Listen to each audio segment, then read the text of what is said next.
What is going on, everyone? My name's Andy. Welcome back to another FPL video on Fantasy Football Scout. And today we're looking at a mini watch list video. There's a little bit of a break till the next game week, so all the normal content will be out next week. I thought we'd do something a little bit different to end this week as well. Obviously, there is a full watch list on the site, so if you go to fantasyfootballscout.co.uk, you can take a look at that. But I picked out 4 players to look at today, so let's jump into it. So first up, we have Fabianski. Not really been on our radars recently, just because he's been out injured. He's recently returned from injury, and obviously we've seen David Moyes come into West Ham as well. So hopefully he can shore up that team, shore up the defence. And we've already seen clean sheet against Bournemouth at the weekend in Gameweek 21, who aren't exactly free scoring themselves right now, but still a nice way for David Moyes to come in, Fabianski to get a clean sheet as well. So it's a good turning point for West Ham, you'd think. He's still 4.9 million, so he's only come down 0.1 million from his 5 million starting price. Obviously, has missed a lot of the season, so he's slightly cheaper. And a lot of the goalkeepers like Pope, Henderson, and Co have all gone up a little bit as well. So they're not too far off. It depends how much money, obviously, you've got to upgrade potentially, or even downgrade if you've got a more expensive keeper. Now, one of the draws why people are starting to look at him and why he's featuring on the watch list now is in Game Week 24. It's not just Liverpool that have got a double game week. West Ham have one as well. They've got Leicester away and Liverpool at home. So it's not exactly easy. But I know people like me who own Pope are looking for a replacement, and Fabianski is one of the names kind of on the short list. Now, the fixtures are pretty mixed, to be honest. That double game week in itself isn't great. Leicester away, Liverpool at home, 2 of the best sides in the league this season. They've got Sheffield United away and Everton at home before that. Obviously, Sheffield United away is not an easy game to score in, but potentially they could keep a clean sheet there. And Everton at home, again, they've got a kind of new manager bounce with Ancelotti as well. So that's going to be a difficult fixture. So not awesome fixtures, but not completely awful ones either. And then after the double game week, it's Brighton at home, which is nice, but then Man City away and Liverpool away, so really not good. But we know Fabianski's good for saves, so that could happen in the bigger fixtures. And obviously in a double game week, if you could nick a clean sheet from one of those games and rack up some save points, you could see a pretty big score for just 4.9 million. I looked at him versus other goalkeepers. Now, I don't know if this says more about him or the other goalkeepers, but he scored 6 more points than Gazzaniga, who has played 600 minutes more. He's only 11 behind Edison at Man City, and he's 13 behind Heaton, but he's played 1,000 minutes less. So we know he's a quality goalkeeper. Playing on the side with David Moyes now, you think would help. Obviously, the key question you've got to ask yourself is, can he get points in those tougher fixtures? Is the double game week worth it enough to get there? You've got Ramsdale, Ryan, who've got better fixtures than him. Even McCarthy at Southampton could be considered for 0.6 million less as well. But we know he can rack up the saves. He's a quality keeper. David Moyes is a decent manager. I think he will do good things at West Ham. It's just, are the fixtures good enough to bring him in? So Sidibé is the first of 2 Everton players on this list. Obviously, he comes in as a defender, 5.3 million. The reason for Everton players coming on the list is because of Ancelotti, and the fixtures as well are looking pretty good. So he came in the summer, Sidibé, and didn't really nail down his place until around game week 9, and since then has pretty much had that right back spot nailed down. At 5.3 million, he's 0.4 million cheaper than Lucas Digne. Obviously, a lot of us were on at the start of the season.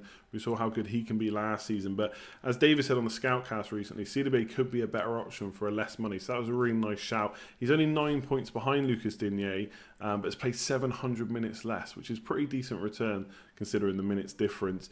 Now, I looked at the last 4 game weeks for them. Digne's created 4 chances. Sidibé's created 6, and he's had 4 goal attempts versus Lucas Digne's 2. So he's ahead there, although he has played a few more minutes over the last 4 fixtures. But the attacking potential is definitely there. Obviously, they played Man City in the last game, which is a much tougher fixture, but they've got better ones coming up. And what I like about him as well is, I think, to be fair, he's pretty much had his place nailed down for a long time. But sometimes you don't know what's going to happen when a new manager comes in. Perhaps he'll revert back to someone like Coleman.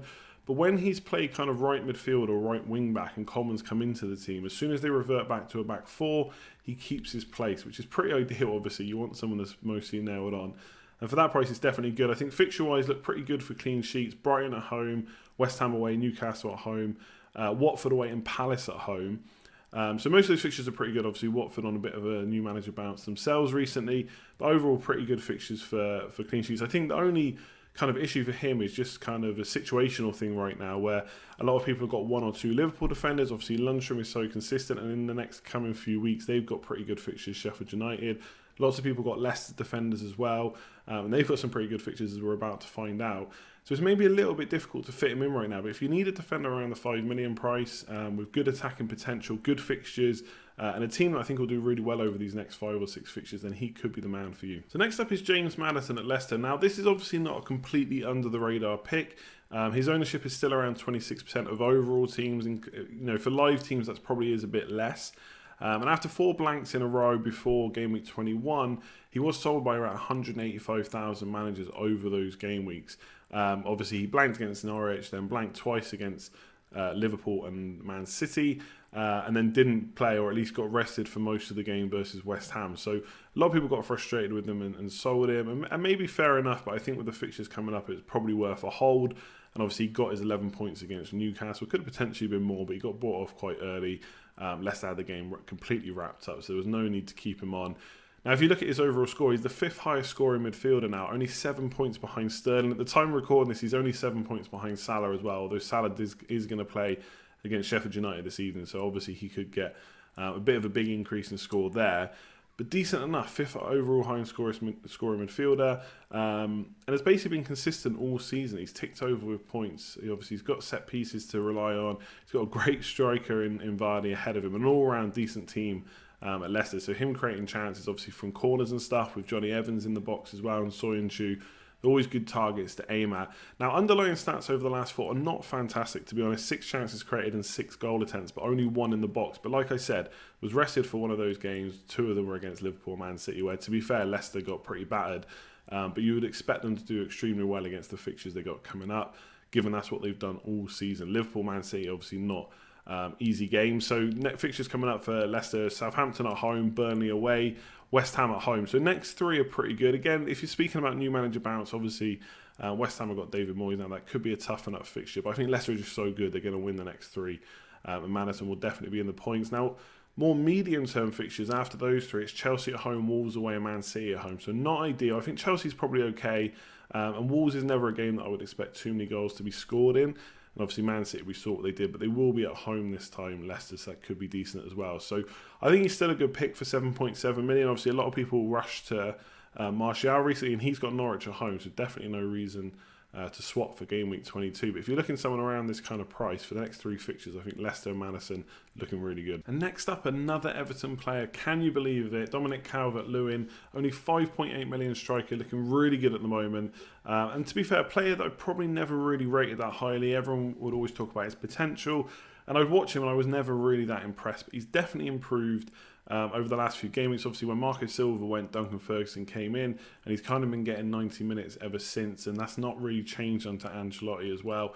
And I mentioned on the Scoutcast, Ancelotti has kind of talked him up. You'd expect him to do that of one of his strikers. Obviously, he wants him to perform well, but he's got the confidence in him. He's playing him 90 minutes pretty much every single game, and he's looked good as well. I think before I kind of saw him just as maybe a target man. That's it. He brings other players into the game, which is obviously no issues with doing that. You see the same with kind of Firmino for Salah and Mane, and I'm not saying Calvert-Lewin is in the same mould as Firmino, but I always had him down as kind of a target man that would bring maybe wingers like Richarlison that into the game, and he's still doing that. 5 chances created over the last 4, but he's also having a lot of shots in the box. So he's had 11 in the last 4 game weeks. That's only beaten by Mahrez, so he's right up there in terms of attackers. And I think at some point, depending on budget and stuff, he's obviously a cheaper way into the forward line, so you can spend money elsewhere.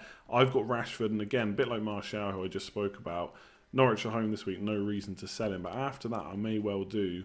And there's a lot of money then to invest in Liverpool players. Obviously, Liverpool double game week in game week 24. A lot of people looking to get triple Liverpool, whether that's Salah, Mane, plus a defender, or 2 defenders plus 1 of Salah or Mane, or maybe even Firmino, whoever it might be. But Calvert-Lewin is maybe going to be a big part of that happening for a lot of FPL managers. So, as with Sidibé, Brighton at home, West Ham away, Newcastle at home, Watford away, Palace at home, pretty decent. I think from an attacking point of view, West Ham away with Fabianski back, David Moyes there might not be so easy. Watford away we know is difficult as well. But Everton is such a good team, great manager in there as well, that I think they'll do pretty good. So for 5.8 million, obviously Danny Ings has gone up quite a lot in price now. He's 6.7, so not really the same price, but he's another cheap striker. You got more pay as well. I think Calvert-Lewin and Ings Probably better than more pay, although the fixtures for Brighton do turn right now. But basically, you've got a lot of cheap strikers at the moment who are looking really good. Deofeo and Deeney at Watford as well. Obviously, they've improved a lot recently. So I definitely think it's worth having a slot or two up front with one of these cheaper strikers. And Calvert-Lewin could be the man. 5.8 million, so good. Everton looking decent as well. And the fixtures turn right now, which is brilliant. So that is it for this video. 4 players on the watch list to have a look at. Let me know in the comments below what you think about the players suggested. Are there better options for those kind of prices? Let me know what you think. If you want to see the full watch list, you can go over to fantasyfootballscout.co.uk and check that out. And obviously, if you want to have a look at all the stats in the members area, you can check that out on the site as well. Give this video a like if you enjoyed it. Subscribe if you're new around here. Plenty more content to come. Otherwise, I will catch you next time.